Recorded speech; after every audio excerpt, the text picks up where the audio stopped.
أعوذ بالله من الشيطان الرجيم بسم الله الرحمن الرحيم الحمد لله الصلاة والسلام على رسول الله وعلى آله وأصحابه ثم أما بعد السلام عليكم ورحمة الله وبركاته برادران و خواهران و بینندگان و شنوندگان محترم، الحمدلله که ما و شما از گراماتیک زبان عرب، از علم نحو، از کتاب الآجرومیه 5 درس گرفتیم و بنده حالا میخواهم درس ششم را از این کتاب الآجرومیه به سمع شما برادران و خواهران و دوستداران گراماتیک زبان عرب پیشنهاد و تقدیم بگردانم. درس امروزه ما و شما از این عباره شروع می شود که صاحب کتاب می گوید که وللجزم علامتان، یعنی که جزم 2 علامت دارد. پس ما و شما در درس های گذشته اولا خواندیم که رفع 4 علامت دارد، بعدش خواندیم که نصب 5 علامت دارد، بعد از این خواندیم که جر 3 علامت دارد. اکنون حالا باشد ما و شما میخوانیم که جزم 2 علامت دارد، جزم 2 نشانه دارد.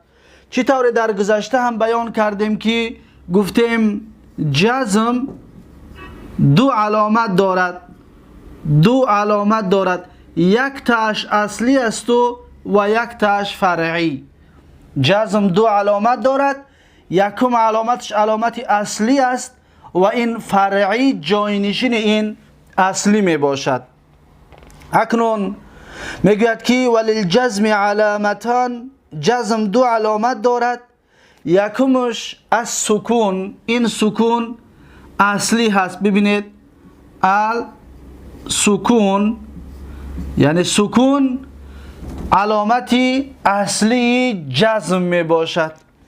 دوم ҳазф هست، دوم الحذف. این حذف جاینشین سکون می باشد.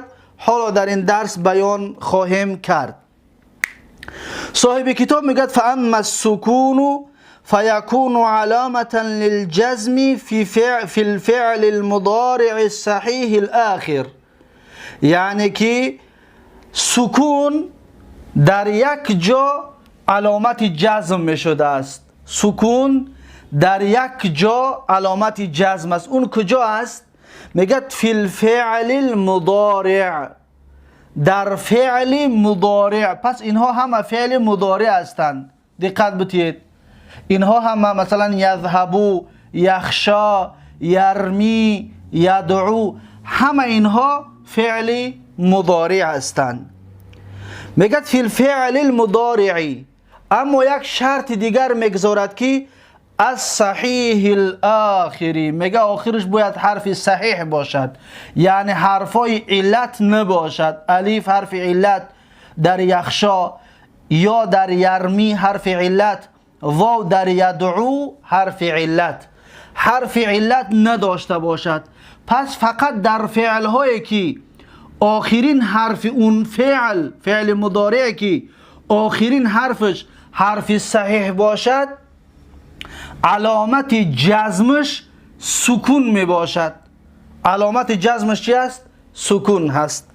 پس بیایید آن چیزی که حالا شما می بینید این را تحلیلش را بیان کردگی بودیم که یذهبو فعل مضارع مرفوع لتجرده عن الناصب والجازم و علامت رفع الضمه الظاهره. برای چی؟ لانه فعل المضارع صحیح الاخر، به خاطر اینکه فعل مضارع است و آخرین حرفش حرف صحیح است. پس علامت رفعش ضمه ظاهره است.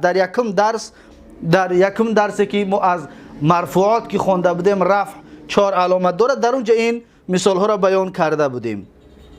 اکنون ما میخواهیم که جزمش کنیم. جزم حرفای جزم هست و مثل لم مثلا لما مثلا در اولش من میخواهم بیارم لم رو بمونم. دقت بتید لم یذهبو بود، آخرش مرفوع بود. لم که در آمد این را آخرش جزم میکند. یعنی چی؟ یعنی آخرش را سکون میکند. برای چی سکون میکند و حذف نه؟ به خاطر آنه که یذهبو را آخرین حرفش حرفی صحیح است. پس این ضمه را میگیریم، در جاش میمونیم که لم یذهب زیدون. دقت دادید؟ پس میگیم لم حرفو. دقت بتید لم سه نام داره، چطوره که در لن گفته بودیم. یکمش حرف نفی است، لن هم همچنین حرف نفی بود. لم حرف جزم است. جزم یعنی چی؟ یعنی در اول فعل مضارع می‌دراید، آخرش جزم میکند. این آخرین حرفش حرف صحیح کی است؟ علامت جزمش سکون هست. چطوره که ما و شما میبینیم؟ دقت دادید؟ آخرین حرفش حرف صحیح کی است؟ جزم کرد، علامت جزمش چی است؟ سکون هست. اکنون لم یکم حرف نفی بوده است. مثلا یذهبو میرود بود، لم یذهب که گفتیم نرفت. دقت دادید؟ میرود نرفت، نفی کرد. یکمین. دوم جزم است، یذهبو بود، لم که در آمد یذهب آخرش ساکن شد. دوم وظیفه لم. سیوم وظیفه لم، این را میگن قلب. قلب یعنی چی؟ یعنی که یذهبو میرود وی مرد در زمان آینده. مثلا یذهبو زیدون، میرود زید در زمان آینده. لیکن لم بدراید در اولش، پس میشود که نرفت در زمان گذشته. آینده بود نه، زمان گذشتهش کرد. چی چیز این فعل مضارع را زمان گذشته کرد؟ انا همین لم. پس لم سه چیز گفته می شود. یکم حرف نفی، دوم حرف جزم، سیوم قلب. نفی و جزم و قلب. دقت دادید؟ پس اینها را چطوره که در لن هم گفته بودیم، حرف نفی و نصب می گفتیم اونجا، زیرا که آخرش فتحه می کرد. و نصب و استقبال می گفتیم، استقبال زمان آینده. لن به مثل این قلب نیست که زمان گذشته بکند فعل مضارع را، فعل زمان آینده را. خب اکنون چی میگیم؟ میگیم که لم حرف و نفی، این را نوشته بگیرید که در آینده اینطور به تفصیل بیان نمیکنیم، کوتاه بیانش میکنم. میگه که لم حرف و نفی و جزم و قلب. یذهبو یذهب فعل مضارع مجزوم بلم. ببینید مجزوم بلم و علامت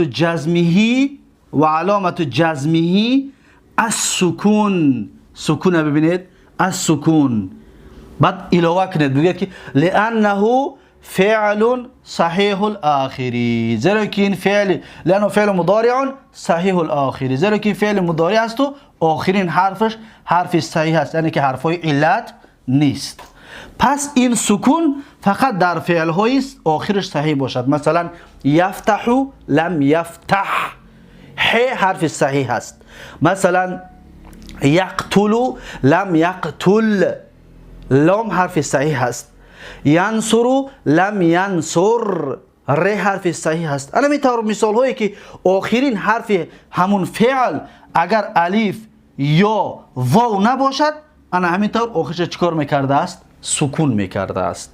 دقت دادید؟ پس زیدون فاعل مرفوع و علامت رفعه الضمه الظاهره لانه اسم مفرد. اینها را در گذشته بیان کرده بودیم. خب اکنون یک جور خلاص کردیم. سکون علامت اصلی جزم بود، خلاص شد. بیاید میگذاریم به حذف. درباره حذف چی میگوید؟ میگوید که و اما الحذف فيكون علامة للجزم في الفعل المضارع المعتل الآخری.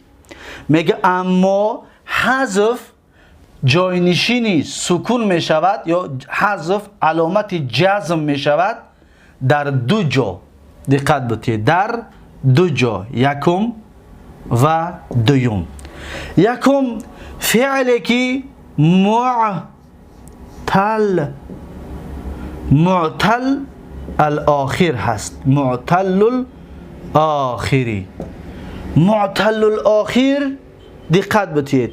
فعل معتل الاخر. معتل الاخر یعنی آخرین حرف اون حرفای علت است. چطوری که شما میبینید یخشا الف حرف علت است، یرمی یا حرف علت است، یدعو واو حرف علت است. پس اینها را میگن فعل مضارعی معتل الاخر، یعنی آخرین حرف اینها حرف علت است. این را صحیح الاخر میگفتیم، یعنی حرف علت نیست. اما این سه تا حرف علت که هست اینها را میگیم معتل الاخری. یک فرقیت بین علم نحو و صرف در یادتون بیارم. وقتی که ما در علم نحو فعل معتل میگوییم فقط لام کلمه قطعی کار داریم. ببینید مثلا قال در علم نحو قال صحیح است. چرا؟ زیرا که آخرین حرفش حرف صحیح است، به این کار ندارد. این را در علم نحو معتلش میگن. اما در علم صرف این را معتلش میگن، اما در علم نحو این را معتل نمیگن. چرا؟ زیرا که آخرین حرفش، ما گفتیم که علم نحو فقط به آخری کلمه کار دارد. آخری کلمه قطعی اینجا چی میشود تا اینجا قطعی کار ندارد.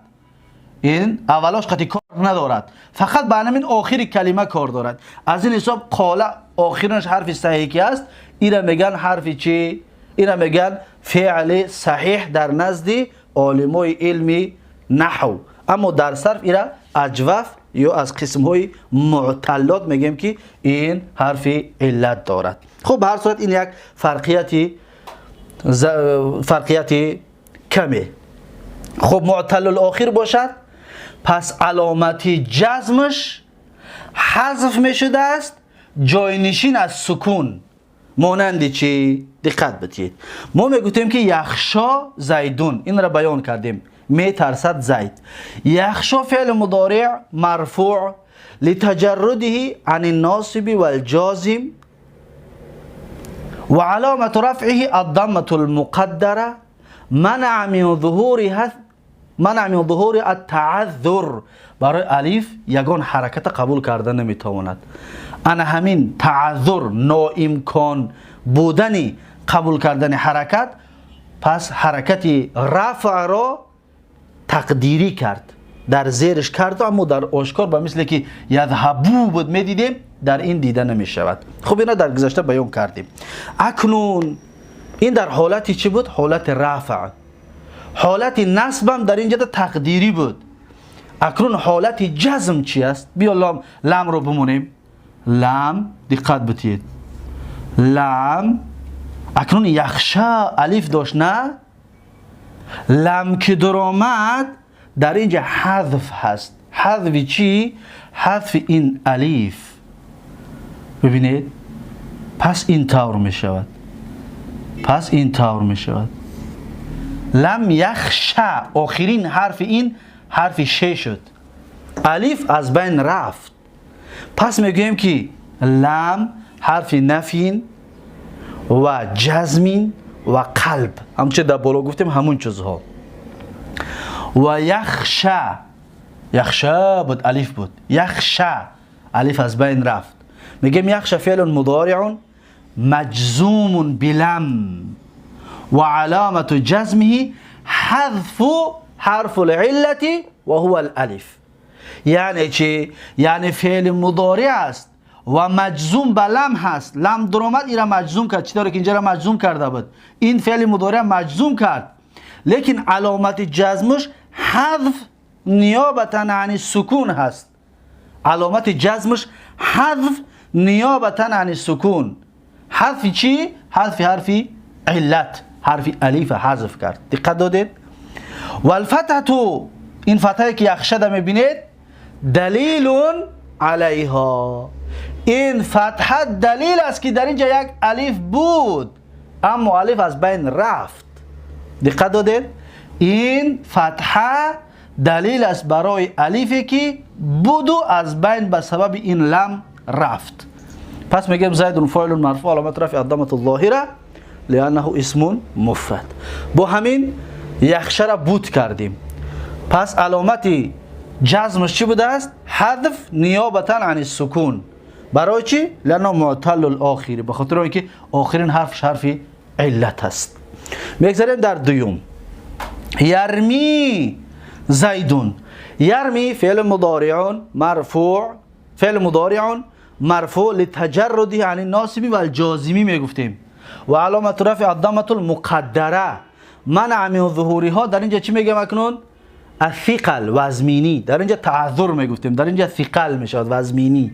میشود بگویی که یرمیو، اما عرب میگن نه این ثقیله وزمینه.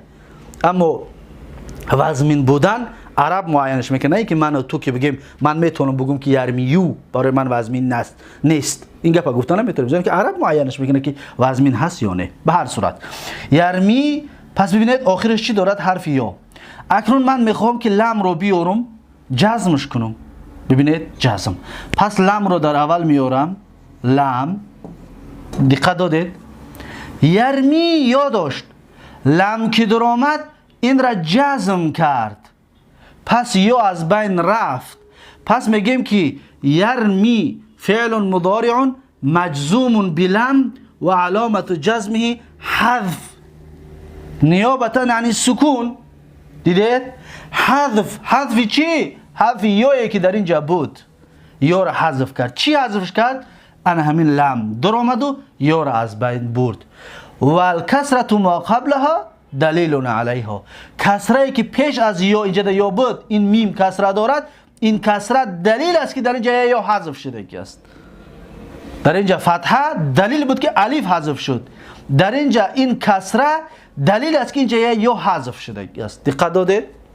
پس میگوییم یک بار دیگر لم حرف نفی و جزم و قلب. یرمی فعل مضارع مجزوم بلم و علامت جزمه حذف. میتونم بگم حذف حرف العلتی، حذف حرف العلتی نیابتا عن السکونی لانه معتل الاخر بالیائی. زیرا که معتل الاخر به حرف چی است؟ یا. این آخرون حرف یا است. و الفتحه ما قبلها دلیل علیها. فتحه که پیش از یا بود دلیل برای همون یای محذوفه است، یای او دلیل شده هست. پس زیدون زیدون فاعل مرفوع علامت رفع الضمه الظاهره لانه اسم مفرد. دقت دادید؟ یرمی هم به آخر رسید. میگذاریم در آخران مثالی که نوشته کرده هستم. پس ببینید یدعو زیدون. یدعو فعل مضارع مرفوع و علامت رفعه لتجرده عن الناصب والجازم. در اولش یگان ناصبه و جازمه نیست. و علامت نصبه و علامت رفعه الضمه المقدره منع من ظهورها الثقل. اینجا ثقل گفتیم، اینجا هم ثقله. برای میشه بگویی که یدعو و میشود، اما وزمینه. عرب گفت که این ثقیله وزمینه، برای همین خاطر حرکت آخر میگه ظاهر نکن، بگو تقدیریه، در تقدیرش هست. پس دقت دادید؟ اکنون من میخوام لم رو بیارم در اینجا جزمش کنم. پس چی میگم؟ لم یدعو. واو بود نه؟ پس لم آمد، واو از بین برد، واو از بین رفت. پس شد چی؟ لم یدعو. لم یدعو یعنی که دعا نکرد، طلب نکرد یا عبادت نکرد. دقت بتید. پس میگم یدعو لم حرف نفی و جزم و قلب. یدعو فعل مضارع مجزوم و علامت جزمه حذف حرف العلتی و هی الواو. میشه بگیم و همون حرف علت چیه؟ واو است. نیابتا عن السکون، زیرا که حذف جاینشین سکون است. نیابتا عن السکون. دقت دادید؟ و الضمه قبلها دلیل علیها. این ضمه که در عین میبینید همین ضمه علامت است، دلیل است که در اینجا یک واو بود حذف شد. فتحه برای الف بود، کسره برای یا بود، ضمه برای چی بوده است؟ برای واو است که در اینجا حذف شدگی هست. دقت دادید؟ پس یدعو فعل مضارع مجزوم بلم و علامت جزمه حذف حرف العلة وهي الواو نيابة عن السكون لأنه معتل الآخر بالواو. ذلك معتل الآخر يعني آخرين حرف علتون واو هست. زيد فاعل مرفوع علامة رفع الضمة الظاهرة لأنه اسم مفرد. پس دقت دادید یک بار دیگر یذهبو علامت رفعش ضمه ظاهره می شود. لن را آوردیم لن یذهبه فتحه ظاهره می شود. لم را آوردیم لم یذهب سکون می شود علامت جزمش. درس‌های گذشته را خلاصش. لم یخشا اگر که لن باشد یخشا فعل مضارع مرفوع علامت رفع ضمه مقدره می شود. اگر لن بیاریم علامت نصبش فتحه مقدره می شود. اما لم در آمد علامت جزمش حذف می شود. دقت بدید. یرمی اگر که یرمی علامت رفع ضمه مقدره می شود ثقیل. اینجا دا گفتیم تعذر، اینجا دا ثقل وزمینی. علامت نصبش ظاهری می شود. لن یرمیه در گذشته گفته بودیم لن یرمیه آخر فتحه ظاهر می شود در حالت نصب. اما در حالت جزم حذف چی است؟ حرف علت نیابتا عن سکون است. یدعو همچنین حالت رفعش ضمه مقدره می شود، حالت نصبش فتحه ظاهره می شود لن یدعو و حالت جزمش حذف می شود نیابتا عن سکون. این خلاصه درس‌های گذشته و با امروزه هر چیزی که در این بالا اینها واقع می شود. پس یک بار دیگه ترجمه. یذهب زیدون می رود زید. لن یذهب زیدون زید نمی رود در زمان آینده. لم یذهب زیدون زید نرفت در زمان گذشته. این ترجمه این. یخشا زیدون می ترسد زید در زمان آینده. لن یخشا زیدون نمی ترسد زید در زمان آینده. لم یخشا زیدون نترسید زید در زمان گذشته. یرمی زیدون می پرتاید زید در زمان آینده. لن یرمیه زیدون نمی پرتاید زید در زمان آینده. لم یرمی زیدون نپرتافت زید در زمان گذشته. یدعو زیدون دعا میکند عبادت میکند زید یا طلب میکند زید. لن یدعو زیدون طلب نمیکند زید در زمان آینده. لم یدعو زیدون طلب نکرد زید در زمان گذشته. این ترجمه هاش. خب اکنون ما یکم حذف در معتل الاخر است با آخر رساندیم. میگذاریم در قسم دوم و فی الافعال التي رفعها بثبات نون. پس این می شود که خلاصهش بنویسیم که یعنی چی؟ یعنی که الامثله دقت بدید الامثله الخمسه دقت دادید الامثله الخمسه یعنی که مثال های پنجگانه. مثال های پنجگانه را ما در حالت رفع خواندیم که مثلا یذهبانی دو کس می روند مرفوع علامت رفع ثبوت نون بود. یذهبون می روند و اینها مردها علامت رفع ثبوت نون بود. در حالت نصب گفتیم علامت نصبش حذف نون می شود به مثل لن یذهبا نرفتن دو کس منصوب لن و علامت نصبش چی بود؟ حذف نون. اما در حالت جزم به مثل حالت نصب می شود. به مثل حالت چی می شود؟ حالت نصب می شود. مثلا یک مثالش من میگم که یذهبانی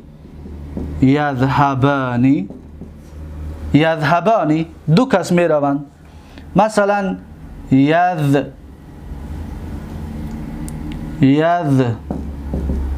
یذهبون و اینها مردها همه می روند. با بگیرید تذهبانی و اینها دو زن می روند. تذهبون شما همه مردها می روید و پنجمش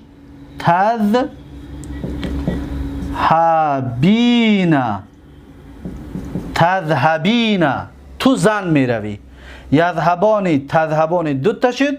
یذهبون تذهبون 4 تا شد. تذهبین 5 تا شد. پس اینا را میگن چی؟ امثله خمسه. اینها را میگن امثله خمسه. پس انا همین امثله خمسه ببینید. یذهبانی مرفوع علامت رفع ثبوت نون، یعنی بدن نون. یذهبون علامت رفع ثبوت نون، مرفوع علامت رفع ثبوت نون. تذهبین فعل مضارع مرفوع و علامت رفع ثبوت نون، نون ها هست. اما اگر ما در اینجا چیکار کنیم؟ در اینجا اگر لن رو می آوردیم اینها حذف میشد. پس درس امروزه ما و شما که جزم است، باز لم رو میاریم، در اولش میمونیم، میشود که لم یذهبا. این نون از بین رفت، نون از بین رفت. چی؟ لن یذهبا. پس میگیم یذهبا فعل مضارع مجزوم بلم و علامت جزمه حذف نون. نون را حذف کردیم. حذف نون نیابتا عن السکون لانه. علت چه بیان میکنیم؟ برای چی؟ لانه من الامثله الخمسه.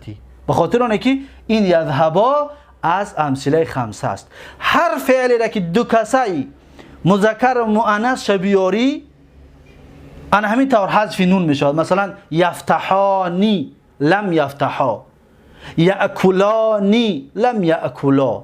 هر چیزی را که بیاری.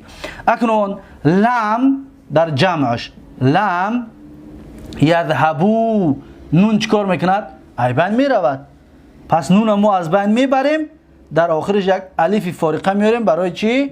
برای این واو ضمیر جمعی مذکر است. پس لم یذهبو. یذهبو فعل مضارع مجزوم بلم و علامت جزمه حذف النون نیابتا عن السکون لانه من الامثله الخمسه. بخاطر اینکه از امثله چی است؟ امثله خمسه است. تذهبین همین طور. لم تذهبین میروی تو یک زن. لم تذهبی، این نون از بین رفت، شد لم تذهبی، نون از بین بردیم، در آخرش یا ماند. پس میگم تذهبی فعل مضارع مجزوم بلم و علامت جزمه حذف حرف نون نیابتا عن السکون لانه من الامثله الخمسه. زیرا که از امثله چی است؟ از امثله خمسه است. پس با همین حالت جزمم به آخر رسید. حالت جزمم به آخر رسید. صاحب کتاب میگه و فی الافعال التي، یعنی در فعل هایی که رفعها حالت رفعش بی ثبات نون است. میگه حالت رفعش ثبوت نون، یعنی بدن نون. این نون اگر باشد پس معلوم شود که این فعل ها مرفوع هستند به خاطر بدن نون. وقتی نون از بین می رود معلوم شود که این فعل ها در حالت یا نصب هستند یا جر. در دو حالت نون ها حذف میشد. حالت نصب، حالت جزم. در فعل جر نیست. پس معلوم شد که جزم خاص چیه؟ خاص فعل هست. چطور که درس گذشته ما حالت خفض، حالت جر خاص اسم بود، این خاص چی است؟ فقط فعل است و بس. خب و فی الافعال التي رفعها بثبات نون میگه در فعل هایی که حالت رفعشان ثبوتی نون هست، در حالت جزم حذف یعنی نون ها میشود. اکنون چطوری که شما دیدید و براتون بیان کردیم. با همین این فصل به پایان رسید. فصل. پس میگذاریم در فصل نو. فصل نو ما و شما المعربات و قسمان. این فصل نو، این صحیفه با این صحیفه، هر دو این صحیفه ها خلاصه درس حالت رفع، حالت نصب، حالت جر، حالت جزم است. تا همین لحظه چقدر درسی که در درس گذشته گرفتیم، این دو صحیفه خلاصه همین درس گذشته است. پس بیایید خلاصه این را میگیریم. اول جا را خالی میکنیم. برای چه؟ برای نوشتن آن چیزی که اینجا برای ما میگوید این صاحب کتاب. ببینید صاحب کتاب برای ما و شما حالت اعراب به دو طریق تقسیم میکند. میگد که یکم حالتش حالتی یک کلمه اش را می نویسیم که بالحرکات، بالحرکات یعنی چی؟ یعنی که حالت اعراب حرکت قطعی است، مثلا فتحه، کسره، سکون، جزم، خلاصه بالحرکات، به حرکت. دوم چی است؟ دوم بالحروف یعنی چی؟ یعنی که حالت اعرابی به حرف است، الف است مثلا، واو است مثلا، یا است مثلا، یعنی که به حرف قطعی اعراب کرده می شود آخری کلمه. پس انا همین خلاصش بیان میکنه. ببینید چی میگوید. میگوید اینجا که فصل المعربات قسمانی، فصل درباره معربات که دو قسم هست میگه. بالحرکات، بالحروف خلاصش نویستم. خب اکنون چی میگوید؟ میگوید که قسم یعرب بالحرکات، قسم یکم معرب حرکتای حالتای آخری کلمه با حرکت است، با فتحه و کسره و ضمه و سکون. و حالت دوم میگد و قسم یعرب بالحروف، و قسم دوم را اعراب کرده می شود، حالتهای آخرش تغییر می یابد با حرف، حرفی مثلا واو و حرفی مثلا یا، حرفی مثلا الف، یعنی که حالتهای آخرش با حرف تغییر می یابد. اکنون بیان میکند، میگد که قسم اول رو فالذی یعرب بالحرکات اربعه انواع، پس آن فعل هایی که آن معرباتی که فعل ها نمیگیم، آن معرباتی که اعراب کرده می شود به حرکات 4 نمود است. پس در اینجا می نویسیم که 4 نمود است، یکم و دوم و سیوم و چندم؟ چهارم. پس به حرکات در 4 جا اعراب کرده می شده است. یکم الاسم المفرد، اسم مفرد، الاسم المفرد، الاسم المفرد، یعنی که در اسم چی؟ در اسم مفرد. در اسم مفرد مثالش که حرکت آخرش به چی می شود؟ به اعرابی آخرش به حرکت می شود. مثلا من میگویم که جاء زیدون، اسم مفرد، جاء، ببینید جاء زیدون، زیدون. پس زیدون مرفوع است، علامت رفعش ضمه هست. ببینید حرکت است، نه؟ آخرش حرکت دارد. آخرش چی دارد؟ حرکت دارد. یا می شود که جاء را تبدیل میتیم به یذهبو، زیرا اینکه کلمه یذهبو برای ما لازم می شود. یذهبو،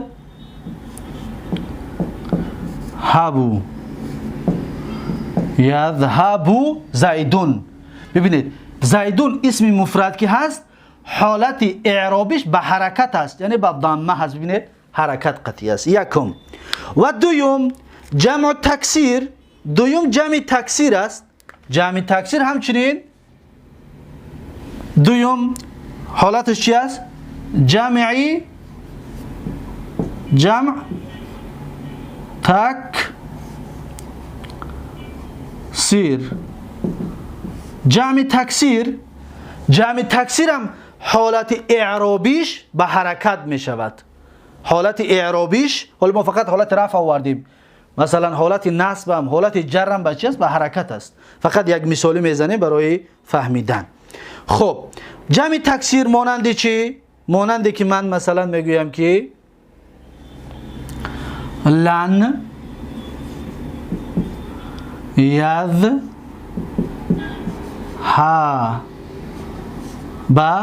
لن یذهب الرجال. رجال جمع چیه؟ جمع تکسیر است. رجال ما خوندیم که جمع تکسیر و چند قسم تقسیم می شود. پس رجال جمع تکسیر است. ببینید حالت اعرابیش با چه؟ به حرکت است. جمع تکسیر دوم قسمی که حالت اعرابیش با چی می شود؟ با حرکت. سیمش جمع مؤنث سالم. سیمش جمع چیه؟ جمعی مؤنثی السالم. جمع مؤنث سالم.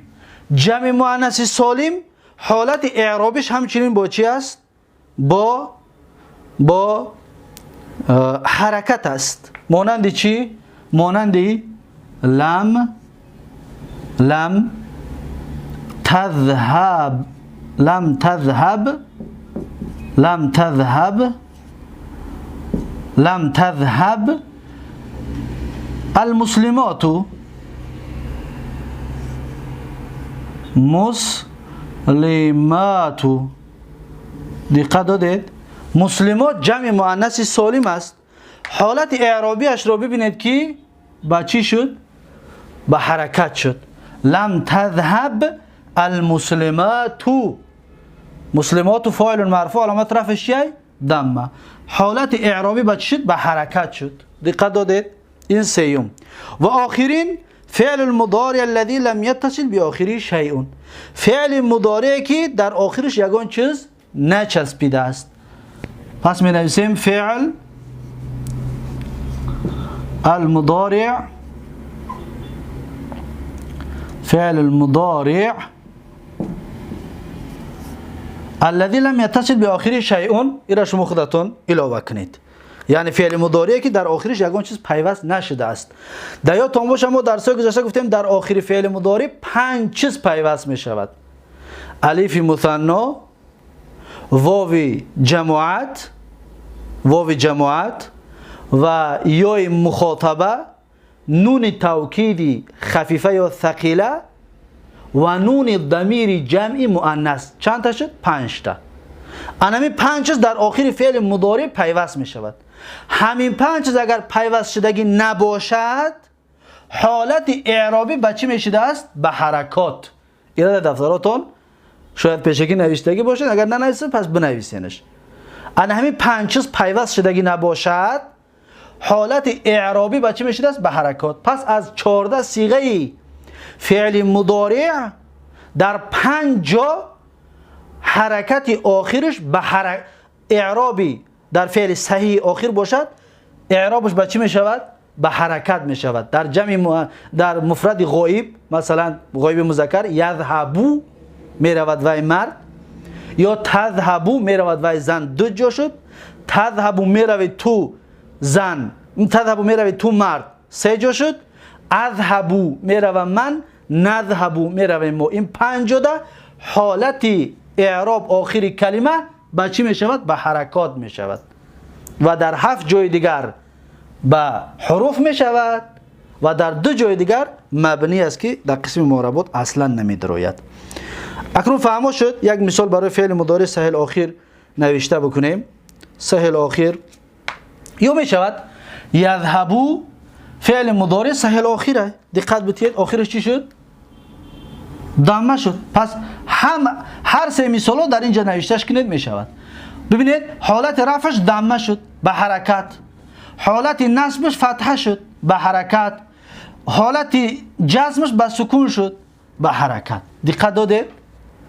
پس این مثال ها را هر سه می شود در جمع مؤنث سالم نوشته بکنید. چطوری که شما دیدید حالت های آخر فعل تغییر یافت با چی است؟ همش به حرکت است.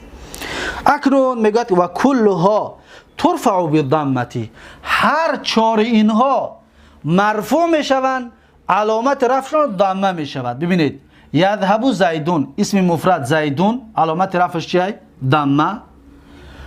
جمع تکسیر لن یذهب الرجال علامت رفعش چیه؟ جمع تکسیر ده ضمه. جمع مؤنث سالم المسلمات علامت رفعش چیه؟ ضمه. فعل مضارع الذي لم يتصل بآخره شيء فعل مضارع سهل آخر یذهبو آخرش چی است؟ ضمه است. ترفع بالضمه و تنصب بالفتحه. هر 4 اینها منصوب میشوند به فتحه. الاسم مفرد مثلا میگویی که ضربتو زیدن، زیدن اسم مفرد آخرش منصوب شد به حرکت. یا جمع تکسیر مثلا که ضربتو الرجال، زدم مردها را. رجاله من جمع تکسیر حالت آخرش به حرکت شد، رجاله شد. جمع مؤنث سالم اکنون با فتحه نمیشه و نیابتا عنه از کسره میشود. مثلا که رأیتو المسلمات میگوی، مسلمات نمیگوی. برای این آخر صاحب کتاب بیان میکند که فتحه را قبول نمیکند. در درس گذشتم در حالت نصب بیان کرده که جمع مؤنث سالم حالت نصبش کسره نیابتا عن الفتحه میشد. خب و تخفض بالکسرتی و مخفوض میشود به کسره. مثلا اسم مفرد میگوی که سلمت علی زیدین، زید ببینید کسره را قبول کرد. یا جمع تکسیر در رجال میگوی که سلمت علی الرجالی، کسره را قبول کرد به حرکت. یا جمع مؤنث سالم در بعد میگوی که سلمت علی المسلماتی، سلام دادم بر مسلمان زنها، پس کسره را چیکار کرد؟ قبول کرد. و تجزم بالسکونی، اکنون حالت جزمش با سکون می شود. چطوری که شما میبینید لن با سکون می شود، لم تذهب حالت آخرش چیه؟ سکونه. پس فعل مضارع الذی لم یتصل به آخر شیء حالت جزم با چی می شود؟ با سکون. چطوری که شما اینجا این مثال میبینید. پس همین مثال در حالت جزم پایان داد بنویسید، خلاص. اون مثال های بالاش نه. و همچنین حالت نصب فعل گفتیم که لن یذهب، یذهب فعل مضارع آخرش چی شد؟ منصوب شد به لن. ببینید به حرکت اعراب رو قبول کرد. خب انا اکنون استثناء میکند که ما در حاضر مسلمات بیرون کردیم و چیزی دیگر فراموش شد که اسم مفرد غیر منصرف بیان نکردیم. اکنون چی میگه؟ میگه که و خرج عن ذلك ثلاثه اشیاء، از این میگه سه چیز بیرون شد از همین گفتگی ما که ترفع بالضم و تنصب بالفتح و تخفض بالکسر و تجزم بالسکون. سه چیز میگه بیرون شد. او سه چیز چی است؟ جمع مؤنث سالم، جمع مؤنث سالم، جمع مؤنث سالم چقدر بیرون شد؟ حالت رفعش ضمه میشد، حالت جرش کسره میشد، حالت نصبش چی میشود؟ میگه که ینصب بالکسرتی، چطوری که بیان کردیم منصوب میشود، حالت نصبش کسره میشود. مثلا رأیتو المسلماتی، مسلماتا نمیشود، مسلماتی. یکم حالت که از این قاعده بیرونش کردیم، یادتون بگیرید. و الاسم الذی لا ینصرف، و اسم مفرد که یا جمع تکسیر که غیر منصرف باشد حالت جرش فتحه می شود. دقت بتید. مثلا میگم که مثلا میگم سلمت علی احمد، علی حرف جر است لیکن احمد میگم برای چی؟ برای غیر منصرف است. اسم مفرده لیکن غیر منصرف است. لیکن زید باشه میگم سلمت علی زیدین، احمد باشه علی احمد میگم فتحش میمونم. پس جمع اسم مفرد غیر منصرف کسره قبول نمیکنه، در بورش صحبت مفصل داشتیم.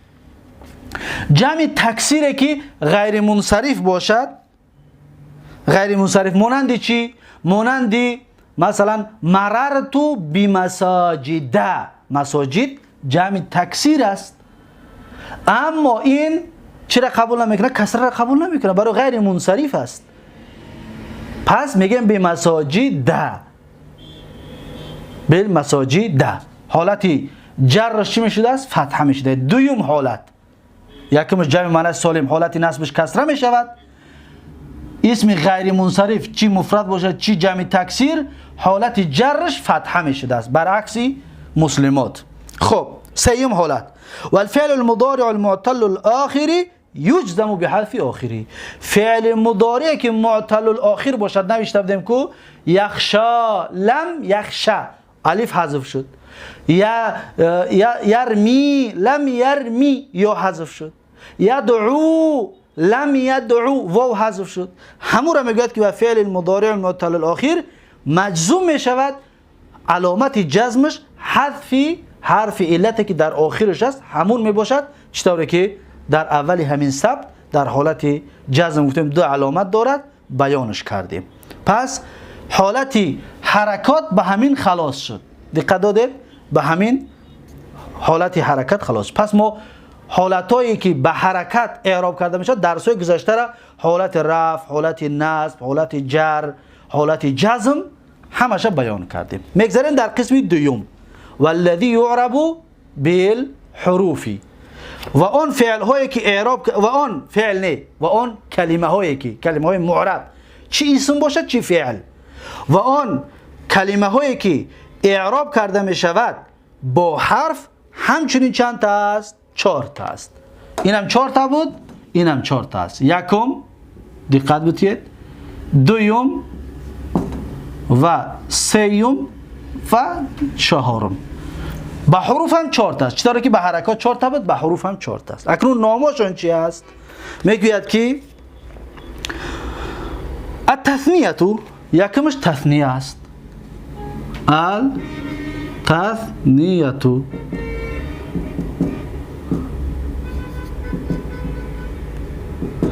تثنیه مثالش چی است؟ مثالش مثلا جاء، ببینید جاء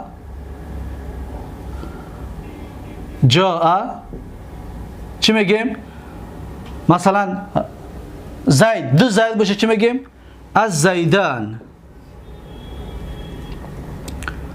از زیدان.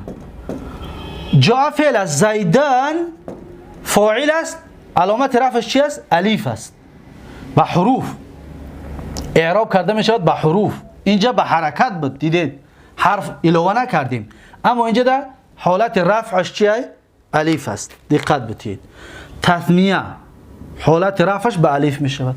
مثلا جاء از زیدین، مثلا رأیت از زیدین، از زیدین زیدینی یعنی دو تا زید، زیدینی، این زیدانی. حالت این ببینید حالت اعرابش به حرف شده. در اینجا چی بود؟ الف بود، در اینجا چی است؟ یا هست. خلاصه که حالت اعرابی به حرف شده است. یکم. و دوم جمع مذکر سالم. دوم جمع چی؟ جمع مذکر سالم. جمع مذکر السالم. جمع مذکر سالم مانند چی؟ مانندی مثلا با جاء را میگوییم جاء مثالش جاء المسلمون.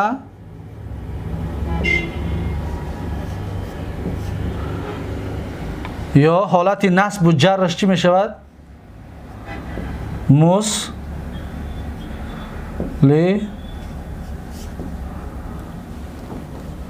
دقت بتید.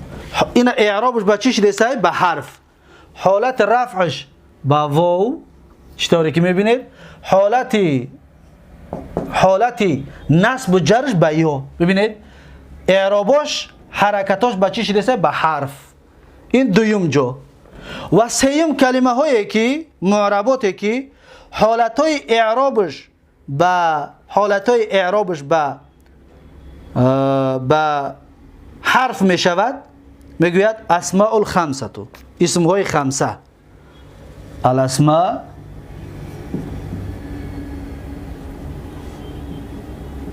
الخمسه یعنی که چی؟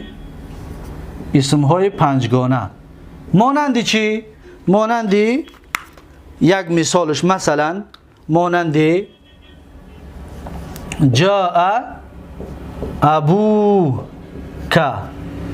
یا میگیم مثال بعدیش حالت نصبش اباک، حالت جرش مثلا میگیم ابیک. دقت بتید ابیک. اکنون اینجا در حالتهای اعرابی با چی شده است؟ به حرف. مثلا ببینید در اینجا واو هست، در اینجا الف هست، در اینجا چی هست؟ یا هست. این حالتهای اعرابی را ببینید، واو، الف، یا به حرف شده است. و بعدش و چهارم آخرین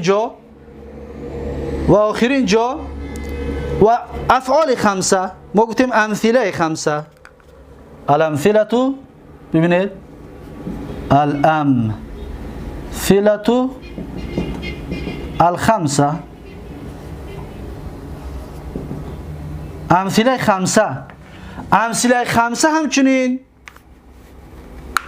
خمسه همچنین حالتهای اعرابی به چی می شود؟ به حرف می شود. به حرف یعنی به ثبوتی نون. مثلا یک مثالش یذهبانی، یذهبانی، یا مثلا تذهبانی. ببینید تذهبانی و بعدینش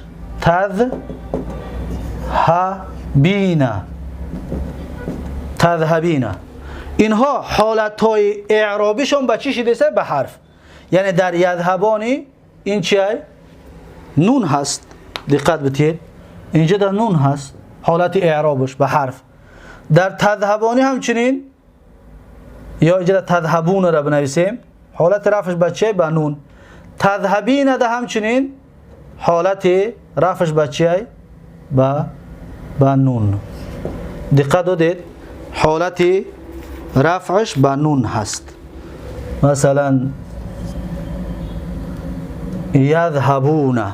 دقت دادید یذهبانی حالت اعرابش مرفوع علامت رفعش حرف است، نون. یذهبون مرفوع است علامت رفعش حروف است، حرف نون. تذهبین مرفوع علامت رفعش چیه؟ بودن نون، حرف است، حرف نون. اکنون همین را توضیح میتید.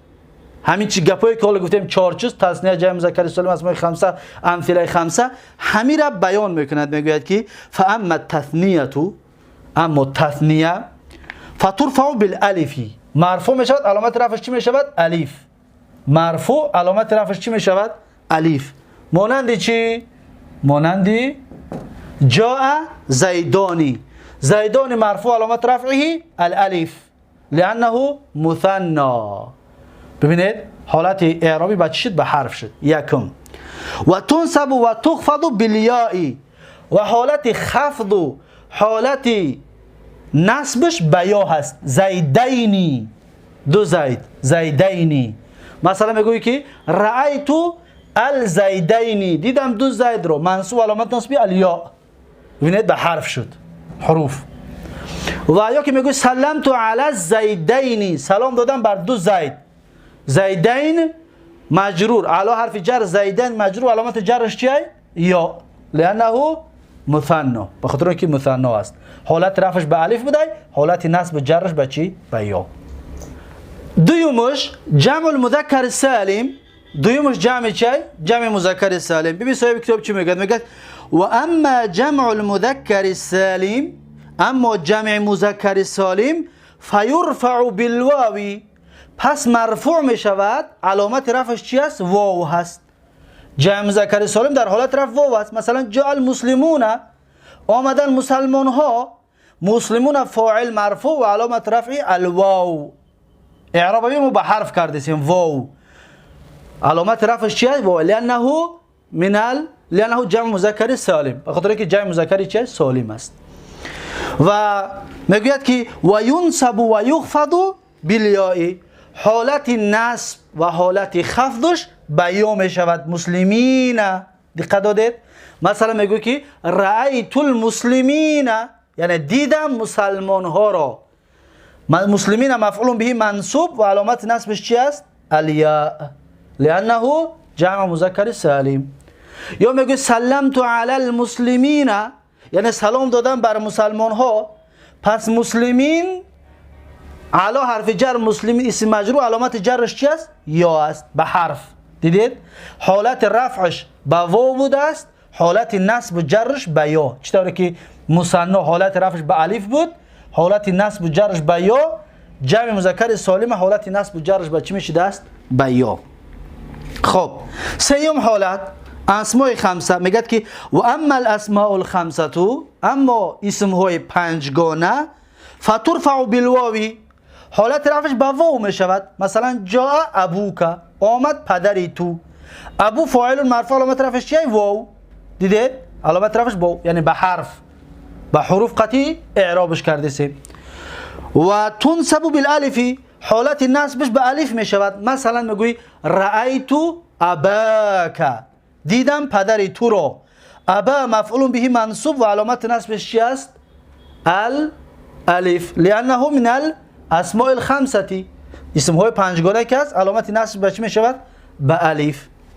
و تخفض بالیاء حالت خفضش به یا می شود. مثلا میگویی که سلمت علی ابیک، سلام دادم بر پدری تو. ببینید علی حرف جار، ابی اسم مجرور و علامت جره الیا لانه من الاسماء الخمسه. دقت دادید؟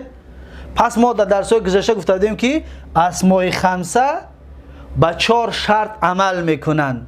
فقط ذو یک شرط زیادی دارد که 5 تا شرط دارد و فوک یک شرط زیادی دیگه دارد که میشود 5 تا. فو و ذو 5 شرطی دارد. باقی ماندهش ابوک، حموک، اینها چند شرطی دارند؟ اینها یا اخوک، اینها 3 تاش 4 شرطی دارند که در درس‌های گذشته بیان کرده بودیم. پس در ذهنتون بیارید درس‌های گذشته را.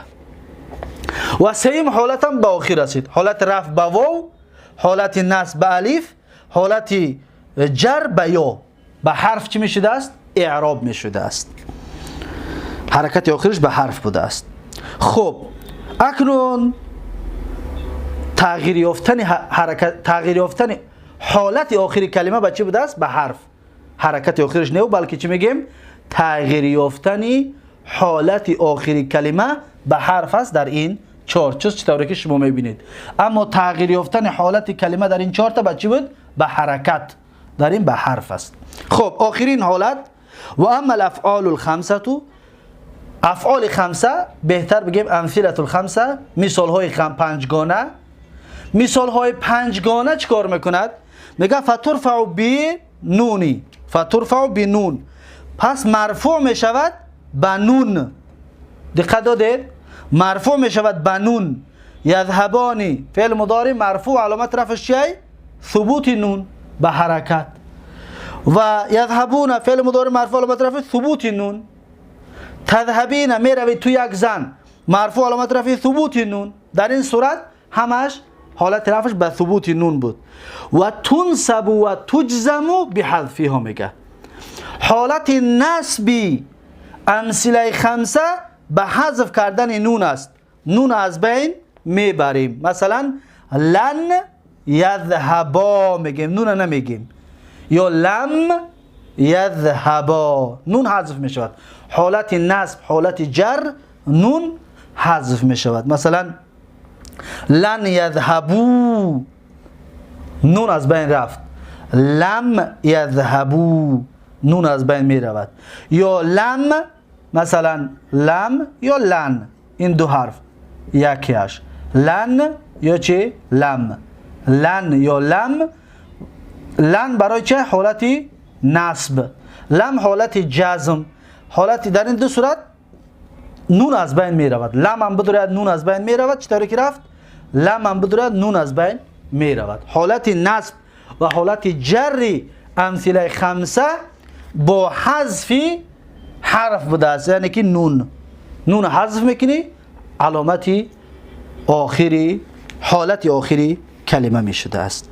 با همین درس امروزمون هم درس ششم به پایان رسید که بعد از این باب فعل ها می آید. این را انشاءالله درس هفتم، درس آینده با فضل و بزرگی الله خواهیم رسانید. پس اینها خلاصه، چطور گفتیم خلاصه درس گذشته است، بسیار مفید است. اگر شما 2 صفحه را از یاد کردید، شما وقتی 2 صفحه را از یاد کردید، بدانید که درس های گذشته، ببینید این صفحه با المربات قسمون، این را از یاد کنید و این را از یاد کنید، خلاص دیگر شما 100% حالتهای تغییر یافتن کلمه ها را، کلمه های معرب را دیگر میدونید که با چی می شود؟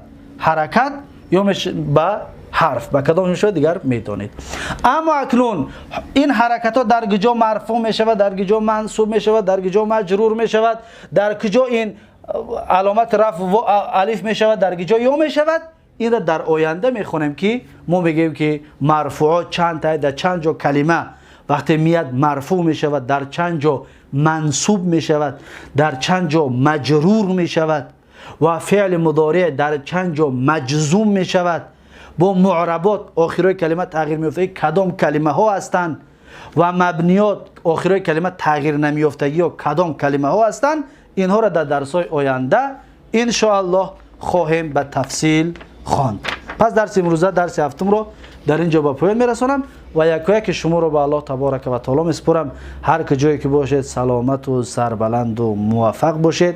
بارک الله فیکم و جزاکم الله خیرا و السلام علیکم و رحمت الله و برکاته.